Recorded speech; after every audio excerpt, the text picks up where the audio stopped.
Hello everyone, मैं हूँ ऋतु। मेरे चैनल में आप सभी का बहुत बहुत स्वागत है। आज मैं बात करने वाली हूँ कि एक पत्नी में क्या क्या खूबियाँ होनी चाहिए, क्या क्या उनमें गुण होने चाहिए। कि जो हस्बैंड है, जो पति देव होते हैं, वो अक्सर इसी गुण को तलाशते हैं अपने पत्नी में। मैं ऐसा बात नहीं करूँगी कि ये मैं जितने पॉइंट्स बताने वाली हूँ ये सारे गुण सारे पत्नियों में होने चाहिए, पर हाँ एटलीस्ट मैक्सिमम जो होते हैं वो होनी चाहिए, जिससे जो शादीशुदा ज़िंदगी है वो बहुत खुशहाल बीतती है इससे। तो आइए वीडियो को फटाफट से स्टार्ट करते हैं और जान लेते हैं कि पत्नी में क्या क्या गुण होने चाहिए। पहला वो होता है धैर्य, पेशेंस।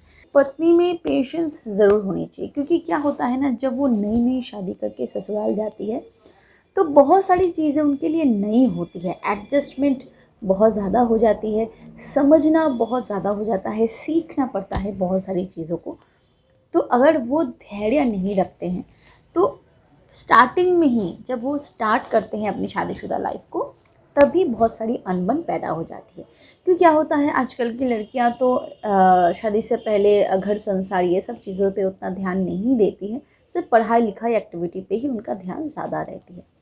तो शादी के बाद बहुत सारी चीज़ें होती है जो नई नई उन्हें करनी पड़ती है, सीखनी पड़ती है। लेकिन मानिए आज भी घर की औरतों को घर की लक्ष्मी मानी जाती है, तो घर की लक्ष्मी में अगर पेशेंस ही नहीं रहा तो वो घर संसार सुखी नहीं होते। एक हस्बैंड एज अ हस्बैंड वो कभी ये नहीं चाहेंगे कि उनकी पत्नी की वजह से उनके जो परिवार के लोग हैं या फिर उनकी जो रिश्तेदार हैं उनके साथ उनकी अनबन हो जाए।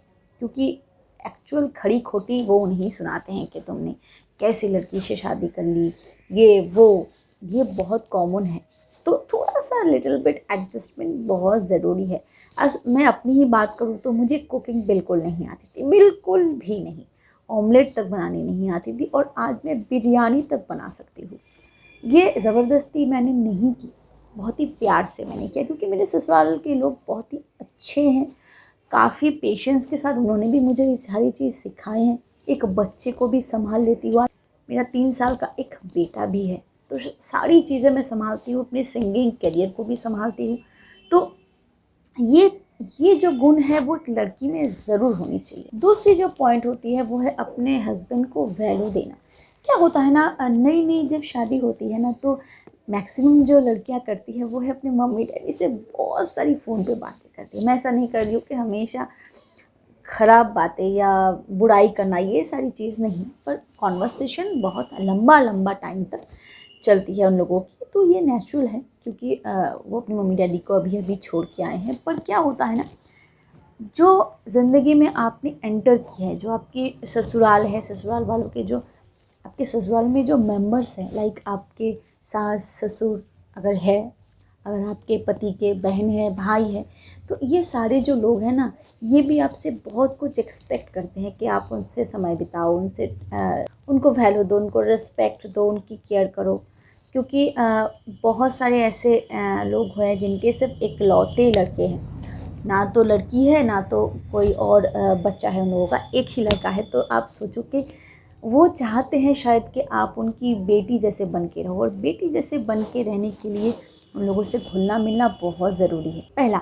दूसरा होता है जब आपके हस्बैंड चाहे बिजनेसमैन हो, चाहे आप वो जॉब करता हो, तो जब वो थके हारे घर पे वापस आते हैं तो वो देखते हैं कि आप फ़ोन पे लगे हुए हो, चाहे मम्मी से बात कर रहे हो पर फ़ोन पे लगे हुए हो।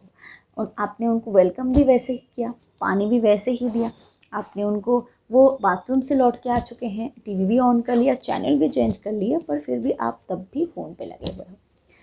पर एक चीज़ आप सोचो, हो सकता है कि आपके हस्बैंड को आपसे कुछ बातें करने हो, दिन भर की उनकी एक्सपीरियंस आपसे शेयर करना चाहता है, और आप होके फ़ोन पे लगे हुए हो। ज़रूर आप अपनी मम्मी डैडी, अपने परिवार, अपने फ्रेंड्स के साथ बातें करो, पर एटलीस्ट तब करो जब आपका हस्बैंड आपके पास नहीं, या फुर्सत में हो तब करो।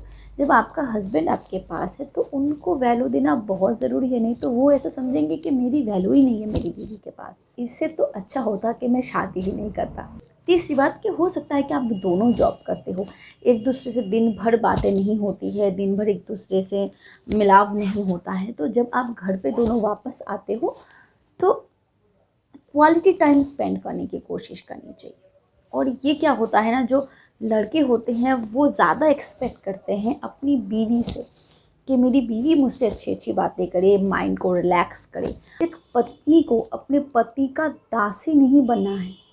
ये मैं कभी नहीं कहूँगी कि वो जो कहे वो करो, उठना कहे तो उठ जाओ, बैठना कहे तो बैठ जाओ, ऐसा नहीं है। पत्नी को अपने पति की बहुत ही अच्छी फ्रेंड बननी चाहिए, ताकि वो अपने हर प्रॉब्लम, हर बात आपसे आके शेयर करे। तो क्या होता है ना, बहुत से ऐसा सिचुएशन आ जाते हैं कि वो थोड़े प्रॉब्लम में हैं या थोड़े स्ट्रेस में हैं, डिप्रेशन में हैं और किसी से बात नहीं कर पा रहे। तो आप उनके साथ ऐसा रिलेशन बनाओ कि वो हर बात आपसे आके शेयर कर सके। तो उन्हें कहीं बाहर जाने की ज़रूरत नहीं पड़ेगी। हो सकता है कि वो बाहर जाके किसी और के साथ ये प्रॉब्लम शेयर करेंगी और उनके लाइफ में और ज़्यादा प्रॉब्लम बढ़ जाएगी। तो आप पहले बहुत बहुत बहुत अच्छी उनकी फ्रेंड बनो। आप अपनी बातें भी करो और उनकी बातें भी सुनो। लोग कहते हैं कि अरेंज मैरिज में शादीशुदा जो ज़िंदगी होती है वो बहुत लंबी टाइम तक चलती है और वो खुशहाल चलती है। इसके पीछे एक लॉजिक है, मुझे ऐसी लगती है कि अरेंज मैरिज में ना एक दूसरे को समझने में ही काफ़ी समय लग जाता है। 10 साल 20 साल बीत जाते हैं एक दूसरे को समझने के लिए, और जब तक हम एक दूसरे को समझ पाते हैं तब तक हमारे बच्चे बड़े हो जाते हैं। ये नेचुरल है।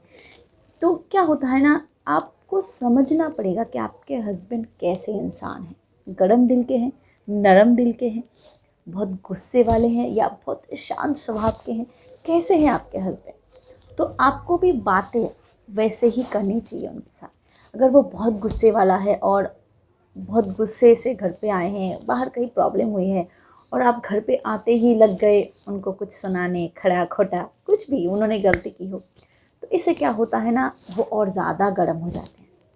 आपको ये नहीं करनी है। पहले वो घर पे आते हैं तो उनको पहले देखो कि उनका मिजाज कैसा है, वो कैसे मिजाज में है, वो खुश है कि गुस्से में है।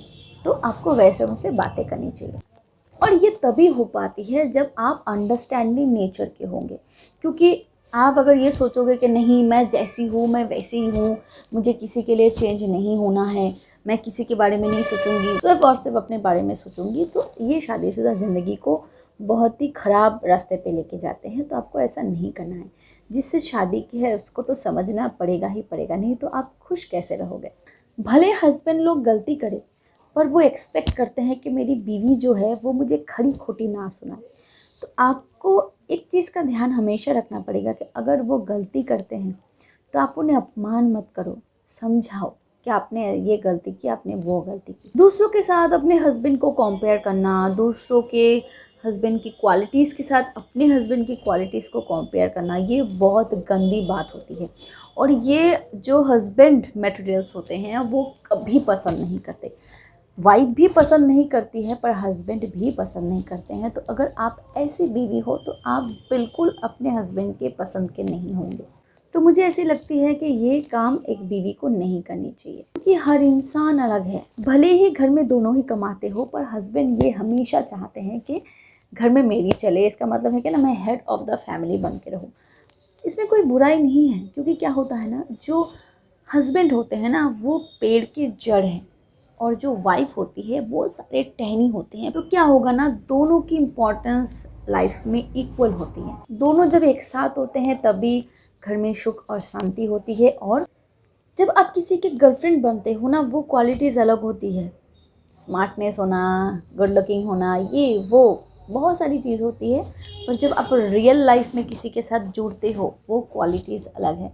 तब सुंदरता, तब स्मार्टनेस, ये सारी चीज़ जितनी काम आती है उससे ज़्यादा आप कैसे नेचर के हो, आप कितने अंडरस्टैंडिंग हो, आप कितने एडजस्टेबल हो, ये सारी चीज़ मैटर करती है। तो एक पत्नी में ये सारे गुण होने ही चाहिए कि वो अच्छे नेचर की हो, उनका बिहेवियर बहुत अच्छा हो, वो एडजस्टेबल हो, वो शांत हो। शांत होने का मतलब ये नहीं कि हमेशा चुप सी बैठी रहे या फिर जो जो बोले वो सिर्फ सुनते ही जाए, रिप्लाई ना करे। कोई गंदी बात कह गया तब भी चुप है, ऐसा नहीं है। एंड लास्ट वन इज़ कि हर लड़का ये चाहता है कि उनकी पत्नी उनके माँ बाप की देखभाल करे, क्योंकि जिन्होंने उनको पाला है, पोसा है, पूरी ज़िंदगी उन पर निछावर की है, वो भी खुश रहे।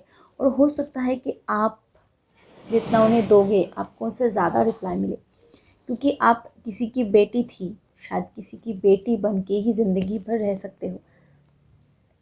तो ये पूरी तरीके से आप पे निर्भर करती है कि आप उनके साथ कितने अच्छे से घुल मिल जाती हो। आपकी क्या राय है इस वीडियो के बारे में, मुझे कमेंट बॉक्स में ज़रूर कमेंट करके बताना। और हो सकता है कि कोई और बात होगी जो एक पत्नी में होनी चाहिए। अगर आपको लगता है कि कोई और बात होनी चाहिए तो मुझे वो भी कमेंट बॉक्स में ज़रूर कमेंट करके बताना, ताकि और लोगों को भी हेल्प मिल सके।